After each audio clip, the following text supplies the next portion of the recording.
Hello student, चलिए हम लोग जो टॉपिक ले रहे हैं वो है आपका सुप्रीम कोर्ट ऑफ इंडिया, यानी कि द इंडियन जुडिशरी सिस्टम। तो सबसे पहला जो क्वेश्चन आपको ध्यान में रखना है वो क्या आता है सुप्रीम कोर्ट को लेके, कि ये किस पार्ट में हो गया और किस आर्टिकल में हो गया। ठीक, तो ये पहला ही एक फैक्ट आपको एग्जाम में ध्यान में रखना है। तो सबसे पहला हम बात करें तो supreme court of India comes under part 5 of the constitution. ठीक है, एक तो ये आपको ध्यान रखना है, part 5 of the constitution. And दूसरा आपका कि किस आर्टिकल में आता है, then it comes under article 124 to 147। ठीक है, 124 से लेकर 147 के बीच में ये आपका आता है। अब पर्टिकुलर यहाँ से क्वेश्चन पूछना शुरू होता है, जैसे कि एक तो ये आपका हो गया पार्ट 5 हो गया और आपका आर्टिकल हो गया 124 से 147 तक। नाउ पर्टिकुलर अगर एग्जाम में आए कि under which article there is a description कि भाई एक सुप्रीम कोर्ट जो है वो स्टैब्लिश करना है हमको, तो that is according to article 124 para 1। ठीक है, तो 124 पैरा 1 जो है ये डिक्लेयर करता है कि एक जो है हमें सुप्रीम कोर्ट स्टैब्लिश करना है।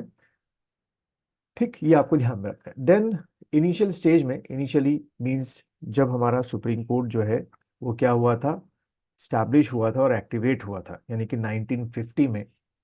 ठीक, तो उस समय हमारे सुप्रीम कोर्ट की जो स्ट्रेंथ थी वो क्या थी, ये भी कई बार क्वेश्चन जो है वो पूछ लिया जाता है। तो इनिशियली 1950 सुप्रीम कोर्ट की जो स्ट्रेंथ थी, आपको ध्यान रखना है 7+1। अब यहाँ पे जो वन मैं बार बार बोलूंगा वो है चीफ जस्टिस ऑफ इंडिया। ठीक है, यानी कि शुरू में आपके 7+1 थे और अभी करंट टाइम में आपका जो हमें स्ट्रेंथ पता चलती है दैट इज 33+1। ठीक है, यानी कि 33 आपके जजेस हैं और प्लस यानी कि चीफ जस्टिस ऑफ इंडिया हो गया। तो इनिशियली देखा जाए टोटली जो स्ट्रेंथ थी सुप्रीम कोर्ट की वो 8 थी आपकी, और अभी देखा जाए जो स्ट्रेंथ है सुप्रीम कोर्ट की दैट इज 34। ठीक, ये आपको ध्यान में रखना है। नाउ ये जो स्ट्रेंथ है आपकी, जिसको हम लोग क्या कर सकते हैं, इंक्रीज या डिक्रीज कर सकते हैं, that is in the hand of parliament. ठीक है, तो ये एक अगला नेक्स्ट एक और आपका फैक्ट हो गया जो एग्जाम में आ सकता है कि which authority has a power to decrease और इंक्रीज द नंबर ऑफ जजेस in Supreme Court. So parliament has a power to decrease और इंक्रीज द नंबर ऑफ जजेस इन सुप्रीम कोर्ट। ठीक है, ये आपको ध्यान में रखना है। ना एक और क्वेश्चन आता है कई बार एग्जाम में जो अक्सर स्टूडेंट्स को कंफ्यूज कर देता है, और वो क्वेश्चन क्या है कि क्या सुप्रीम कोर्ट की कोई करेंटली बेंच या सीट जो है, क्योंकि भाई आपका सुप्रीम कोर्ट जो है वो कहाँ पर है, आपका दिल्ली में आपका है सुप्रीम कोर्ट। तो जैसे आपके और हाई कोर्ट्स हैं उनकी कुछ बेंचेस जो हैं अलग अलग शहरों में हैं, जैसे कि फॉर एग्जांपल मैं बात करूं उत्तर प्रदेश की, तो उत्तर प्रदेश जो है जब हाई कोर्ट स्टैब्लिश हुआ था तो इलाहाबाद सो कॉल्ड अभी प्रयागराज में आपका है, उसकी एक बेंच बनाई गई है लखनऊ में। तो क्या ऐसे सुप्रीम कोर्ट की दिल्ली के सिवा कहीं और बेंच या सीट है, तो करेंटली जो है वो अभी नहीं है। ठीक, लेकिन अंडर द आर्टिकल 130, ठीक है ये ध्यान में रखना, under the article 130 chief justice of India with the concern और orders of with the concern of our president. ठीक है, दोनों चीजें जरूरी है। ये बेंच या ये सीट जो है क्रिएट कौन करेंगे, चीफ जस्टिस ऑफ इंडिया करेंगे विद द कंसर्न ऑफ आपके president out of the Delhi.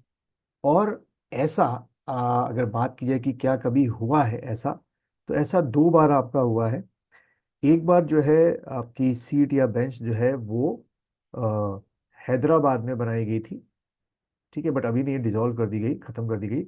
And दूसरी आपकी एक सीट या बेंच जो है वो आपके श्रीनगर, जम्मू कश्मीर के श्रीनगर में बनाई गई थी, बट इसको अभी खत्म कर दिया गया है। लेकिन एग्जाम में आ सकता है कि विच अथॉरिटी और which person has the power to create the bench और seat of Supreme Court, then you going to teach under the article 130 of the constitution. Chief justice of India ऐसा कर सकते हैं, लेकिन कंसर्न आपके president की होनी चाहिए। ठीक है, ये एक थोड़ा सा एग्जाम में अक्सर पूछ लेते हैं। नाउ नेक्स्ट पार्ट की तरफ बढ़ते हैं कि what is the basic qualification. ठीक है, what is the basic qualification, basic qualification किसकी, टू बिकम अ जज ऑफ सुप्रीम कोर्ट। तो एक मैं शॉर्ट में बता देता हूँ आप लोग को, ये फॉर्मूला ध्यान रखना, बहुत मत करेगा। पहले तो आर्टिकल समझ लेते हैं, कौन सा आर्टिकल है, that is article article 124 para 3। ठीक है, तो अगर एग्जाम में है कि कौन सा आर्टिकल है जिसमें क्वालिफिकेशन बताई गई है सुप्रीम कोर्ट के जज की, तो 124 पैरा 3 जो है वो आपको ध्यान में रखना है, इसमें लिखा हुआ है। ठीक है, नाउ अगर हम क्वालिफिकेशन की बात करें तो ये फॉर्मूला आपको बहुत हेल्पफुल रहेगा, 5/10 अपॉन डीजे, यानी कि डिस्टिंग्विश्ड ज्यूरिस्ट। ठीक है, इसको मैं लिख देता हूं, आपका डिस्टिंग्विश्ड डिस्टिंग्विश्ड ज्यूरिस्ट, बट किसके, jurist in the opinion of the president. ठीक है, in the opinion of president. Now अब हम देखें ये जो 5/10 डीजे है, तो देखो जो पहला 5 है वो है कि अगर मान लो हम इस एक्स को जो है वो सुप्रीम कोर्ट का जज बनाने जा रहे हैं, तो अकॉर्डिंग टू द रूल, जो पहला रूल है वो है कि दैट एक्स शुड बी जज ऑफ हाई कोर्ट। जो हमारे हाई कोर्ट्स हैं उनका मिनिमम 5 साल तक क्या हो, जज हो। मिनिमम मतलब मैक्सिमम 10, 20, 25। ठीक है, तो एक तो ये हो गया। इन केस अगर हमको ऐसी कंडीशन का कोई पर्सन नहीं मिलता है तो हम सेकंड में आते हैं, और यहाँ पे बीच में लिखा होगा और, दैट इज कि वो क्या हो, एडवोकेट हो। ठीक है, advocate, that person should be an advocate, किसमें, आपके हाई कोर्ट में। ठीक, और अगर ये भी नहीं मिलता तो हम जो है वो थर्ड अपनी कंडीशन में आएंगे कि that person should be a distinguished jurist. ठीक है, तो ये चीज आपको ध्यान में रखनी है। नाउ बात की है कि ऐसे कौन से आपके सुप्रीम कोर्ट के जज थे जो due to the medical condition not become a chief justice of India.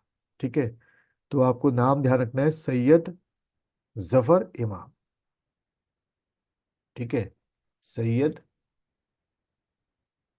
Zafar इमाम।